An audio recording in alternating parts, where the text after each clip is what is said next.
Hello, good afternoon, and welcome to the Midday News on Sri FM 92.7. My name is Beatrice. The news is also live on Kasmi 107.1 FM and across the world at SriNews.com.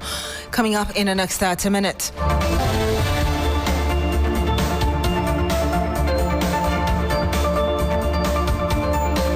Speaker of Parliament will this afternoon deliver a ruling on whether the embattled MP for Pandai, Matthew Nyindam, can continue to participate in business of the House after the Tamale High Court annulled his election. We're live in Parliament for the very latest.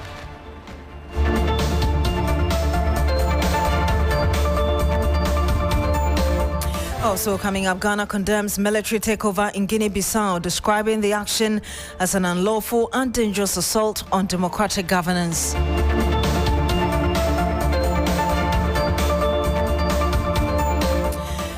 And much later, Conference of Principals of Colleges of Education, PRINCOF, urges members of CTAC to reconsider a strike.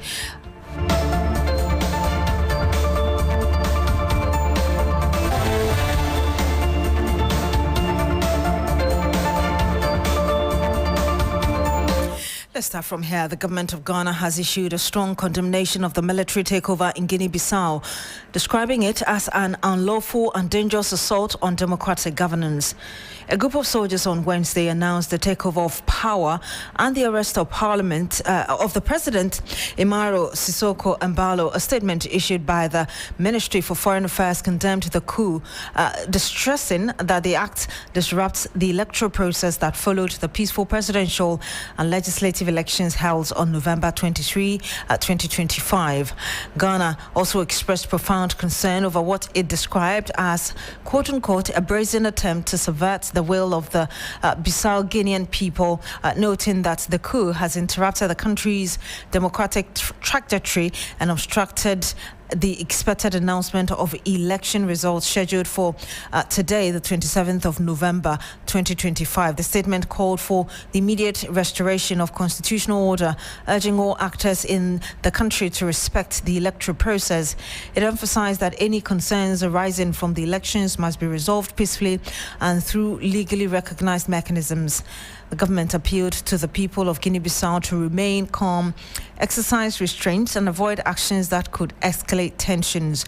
Meanwhile, the election observer missions of the African Union, the Economic Community of the West African States, and the West African Elders Forum have expressed concern over development in Guinea-Bissau. In a joint statement, the election missions described the coup as an attempt to erode the country's progress toward stability and to strengthen democratic institutions. And very shortly, we'll be getting some analysis on this.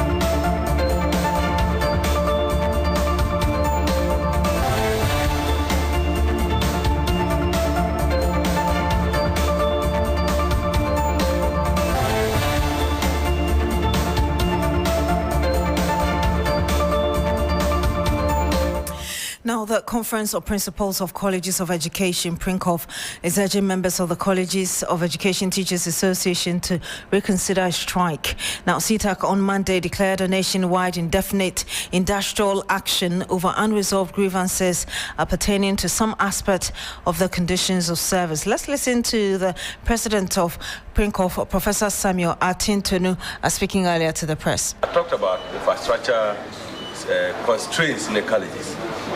By 2008, they converted them to diploma awarding when they were pre-tertiary. Fast forward 2018-2019, that made them institutions to produce degree. And nothing has been done so much about the infrastructure. So these ones have to deal with classroom or lecture halls infrastructure because they were previously designed as classrooms like secondary schools. But when you're in a tertiary space, you know that you need large lecture halls. Then, of course, they must also be equipped with technology to be able to deliver. Most of the colleges are struggling, they don't have this. ICT labs, science labs, they are all very limited. Where they have them, they are not actually in good shape. Hostel accommodation is a big problem. These are very serious challenges that the colleges are facing in terms of infrastructure. For us, our proposal is, I think we're appealing to government.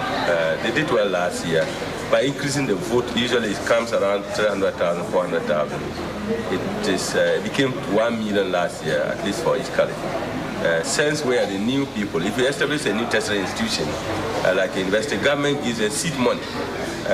This year, the new government has given the new universities 10 million cedis, CK Tadam, and then there's one at Sumaya, they also got 10 million. But the college and the convention, no seed money has been given. It is our proposal that governments look at it. At least if we cannot get 10 million as seed money, this will give us 5 million for each college so that we will be able to prepare the teachers very well. Meanwhile, the national president of CTAC, Maxwell Bono, says the association will meet on Friday to take a decision on its nationwide industrial action. This meeting, he said, will take a closer look at the outcomes of an earlier meeting between CTAC executives and the Minister of Education earlier on Tuesday. We met the Honorable Minister for Education, Honorable Beatrice, yesterday, and he has actually listened to us, and we are very grateful to him. Out of the 5 issues, he had identified 3 of them. That is to pay the all-year round compensation to the outstanding colleges, to also make sure that the 2023-24 book and research allowance arrears are also paid. Then also the issue of accredited college education, their research top-up for 2022 will also be paid. What he could not address immediately has got to do with the 2022-23 arrears, book and research allowance arrears, because there's some disagreements regarding that. Then the last issue regarding our experienced police who have been downgraded as a result of the migration because the regulator felt that they do not have the requisite minimum qualification. That he said he will need some consultation on that before he could make a decision. We actually were happy with his intervention. However, the challenge for now is the trust issue. The trust issue in the sense that in the past it has been promises upon promises that are filled that we have gotten to this stage. And you have the national president of CTAC, Professor Samuel Atintonu. Let's go to the Ashanti region now.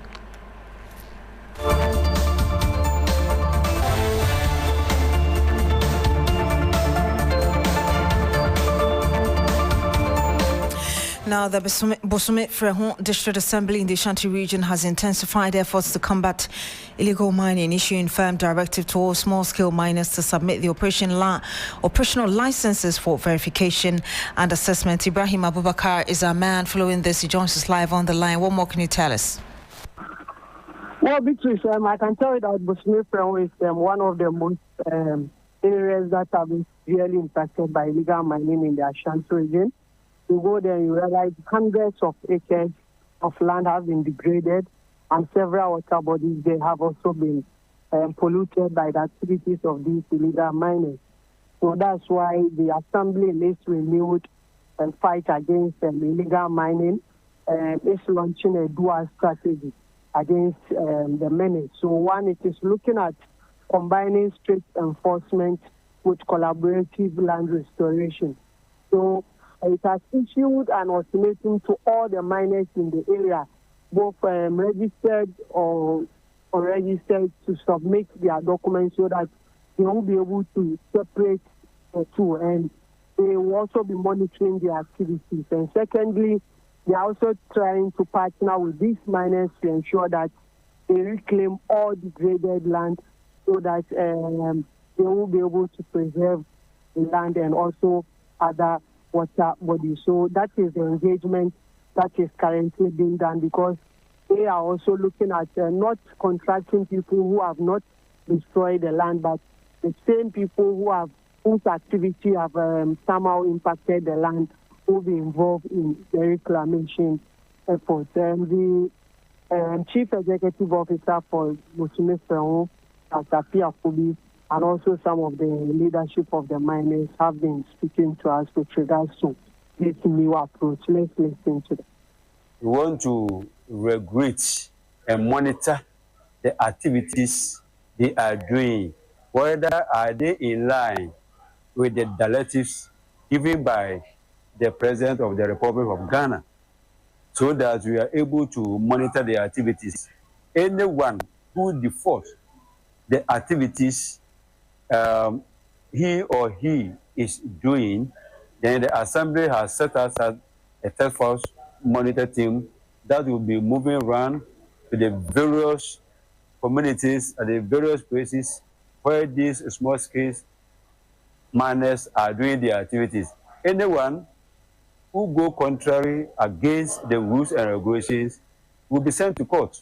We are ready to reclaim all the places that we have in mind. We'll be going around. Anybody who is doing illegal things, we fish him out and bring him to face the book of law. We will not be there, and our name will be going out there. So everybody will mention. Even they call us Galamsey. We are not Galamsey people. We have our documents. We are small-scale miners. So far as we have been in training, we want to do professional work. Let's return to our earlier story about the government of Ghana condemning the military takeover in Guinea-Bissau. We're joined by Professor Daniel Dramani Kipo Sunye. He is an associate professor at the Legon Center for International Affairs and Diplomacy of the University of Ghana. Good afternoon, Prof. Thank you so much for joining us. Yeah. Your call has been put on hold.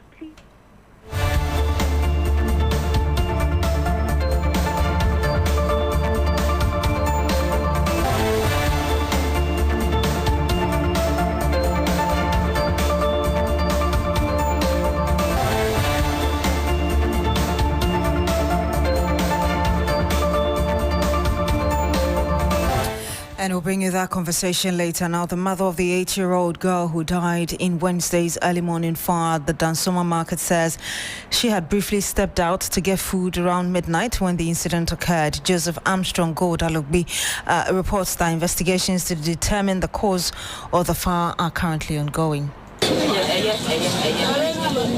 Naomi, not her real name, is the mother of the 8-year-old who died in a tragic fire. Naomi told the news team that she had left her daughter for a few minutes to buy food when she received the word that the market was on fire.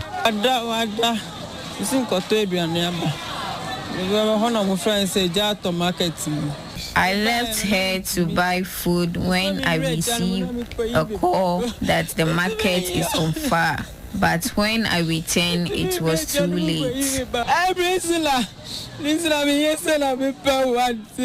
She explains that she's learning a trade at the market, and because her home in Kaswa is far, she usually sleeps at the market with her child on weekdays, returning home only on weekends.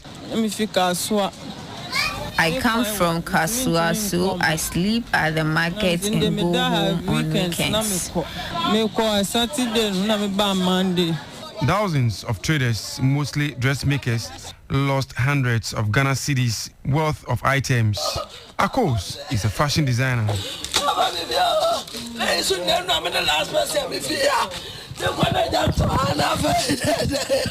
She says she had just taken delivery of fabrics to sew for her customers ahead of the Christmas season before the fire.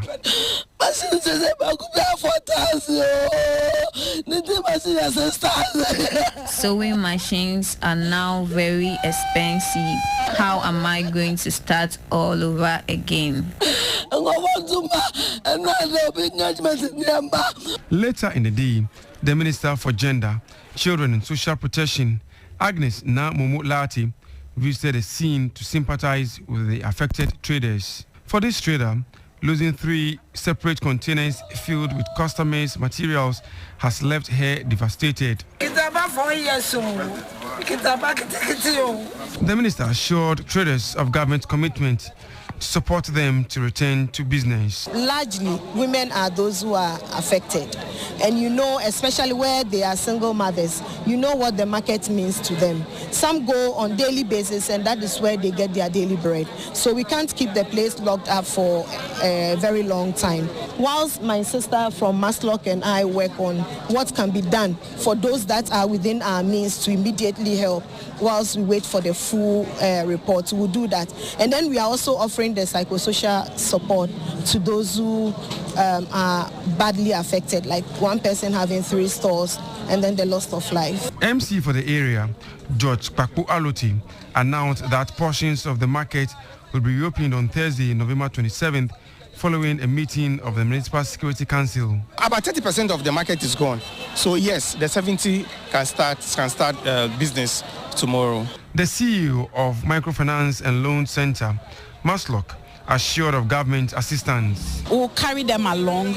We'll try and find support for them. If you hear some of them were talking about sewing machines, industrial sewing machines, obviously these are things that Maslock we work on. So we'll come to them halfway. Wednesday's Dansuma Market fire destroyed several wooden structures and their contents. However, firefighters managed to save adjoining properties from total destruction. Joseph Armstrong filed that report. The Speaker of Parliament, Alban Bagbin, is expected this afternoon to deliver a ruling on the status of the embattled Member of Parliament for Pandai, Matthew Nyendam. This follows a request by the Majority Caucus that Mr. Nyendam be barred from entering the chamber, arguing that he no longer holds the position of MP after a High Court annulled the 2024 parliamentary result and ordered fresh elections in the Pandai constituency. Let's listen to the Majority Chief Whip, Roxanne Nelson Dapiamakpo, on the floor of Parliament yesterday. Mr. Speaker, ipso facto, the Honorable Nyendam is no longer a member of this House. He's not. We have received the court orders and received proof of service. The orders of the court has been duly served on Parliament. It was served yesterday. The Honorable Nyendam is now a persona non grata. I pray that he must even be marched out of the chamber. But the minority, however, has rejected both the application and the court's decision, accusing the bench of what members describe as a shameful conduct. Alexander Apanyumaking is the leader of the minority group in Parliament. Never, as leader of this House, did I advocate that Honorable Beatrice, having lost a High Court case, should be marched out of this chamber. Let me spend a bit of time on Beatrice.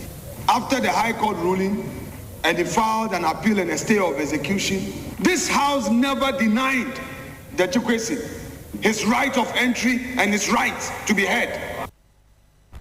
You had that, the minority leader, Alexander Apanyumaking. Let's go to our correspondent in Parliament, Christian Yale, who joins us live on the phone. Chris, we know Parliament is setting up for proceedings this afternoon, but if you can tell us the mood among MPs ahead of the ruling by the Speaker. Now, MPs really are waiting with bated breath to see the direction of the Speaker in this matter, also because it is not a fresh case. You heard the minority leader reference the case of James Beatrice, whose issue was at the Cape Coast High Court. In fact, Beatrice, and if I should run you through a little of history concerning that case, what we know is that there was a High Court injunction prior to the case swearing in, and then that particular one, the NDC side insisted at the time that he should be allowed to bear the consequences of his actions. So they allowed him to be sworn in. And then the High Court then ruled that he was not eligible to have contested the election. Now he filed for stay. That's what we know, that he filed for a stay and appealed the case. However, he remained in Parliament all throughout until a fresh action at the Supreme Court, which resulted in the Supreme Court injuncting him from parliamentary roles. He didn't go into the chamber yet. That the SC, which is the Supreme Court, finally ruled against him as well, resulting in the by-election, which subsequently also confirmed this election and brought him back into the chamber. Now, what the minority side is saying is that even after he had lost the High Court case, he was allowed to participate in parliamentary business. And so it cannot be said today that Matthew Yindam should be barred from entering the chamber or barred from participating in parliamentary business. Also, the other question many ask now is that, is it the case, which is what the minority side argue, is it the case that once you have filed or appealed, it automatically injunct or nullify the directive by the court, which is one thing that makes a lot of us want to hear from the Speaker on how he's going to rule. But once the Speaker rules and declares the seat vacant indeed today, then the clerk would then write to the Electoral Commission to announce the vacancy, and then subsequent by-election would be held. Have you spotted the MP himself? I know he's issued a statement on his Facebook thanking family and supporters and promising that this project must continue well. I have not cited him yet around the President of Parliament, and also I just exited the chamber. He is not in yet. I see only the Chief Whip on the minority side, Frank Anodompe, who is currently here. But it is expected, also because I have heard him say on other networks that should the Speaker rule that his seat be declared vacant, he is going to comply with that directive and keep his fingers crossed that in the end of it all, he would be exonerated and possibly brought back to Parliament to represent the people of Pandai. Beatrice. Thank you very much, Christian Yale. He's a parliamentary correspondent. Let's try one more time. Return to our earlier story about the government of Ghana condemning that military takeover in Guinea-Bissau. Let's speak to Professor Daniel Dramani Sunyezi. He's an associate professor at the Legon Center for International Affairs and Diplomacy, LESIAT, of the University of Ghana. Good afternoon, Prof. Hope you can hear us. Good afternoon. If you can tell us what this latest military takeover really signals about the broader patterns of political instability in that country and West Africa as a whole. Yeah, it's a very unfortunate situation that Guinea-Bissau at this very moment that such a thing has happened. But of course, in the international system, it's not new, and government of Ghana condemning the takeover is appropriate as far as the ECOWAS protocol, democracy and good governance is concerned. Yes, but I also believe that all the issues are always tied to domestic issues. What is happening in West Africa should be worried is a growing trend of constitutional changes, amendments, disqualification of political opponents. And if you have very credible opposition figure leading a major party, and for whatever reason such a person is disqualified, it undermines democracy and undermines the outcome. And this is the trend that is very dangerous for West African states. And Guinea-Bissau is in the same state. Last minute disqualifying opposition members. And I think that in West Africa, we have to watch this out, and all our governments should not only be condemning, but to also ask themselves, at least create a leveling field. The playing field should be leveled. We must not undermine opposition, because opposition is government in waiting. Opposition serve as shadow ministers, leading and at least to keep the incumbent government on check. But when you have such a bigger party, and for whatever reason, at the last minute you disqualify, then the presidency is undermining democracy, and which that will be the end of it. And once the army, who's supposed to protect the country, feel that the Democrats, the civilians are not able to govern, what do we expect?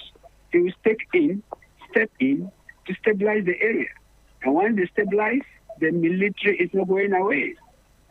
They are going to stay on power. And I think that is what all West African states, government must watch. Let's not so much antagonize. We have to change that growing trend of disqualifying opposition leaders. You ban them, and sometimes you even not allow any member of the party to contest. This is a growing trend.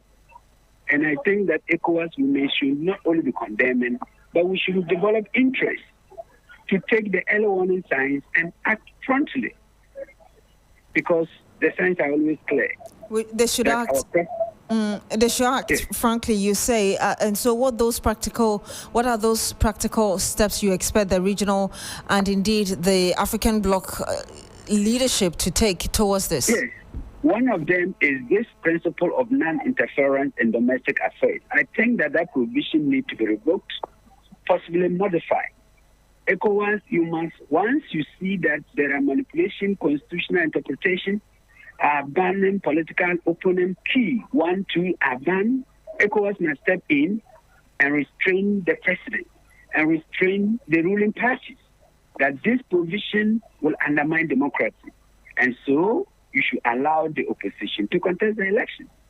That is what we should do. We must not say that because we want to go by the principle of non-interference.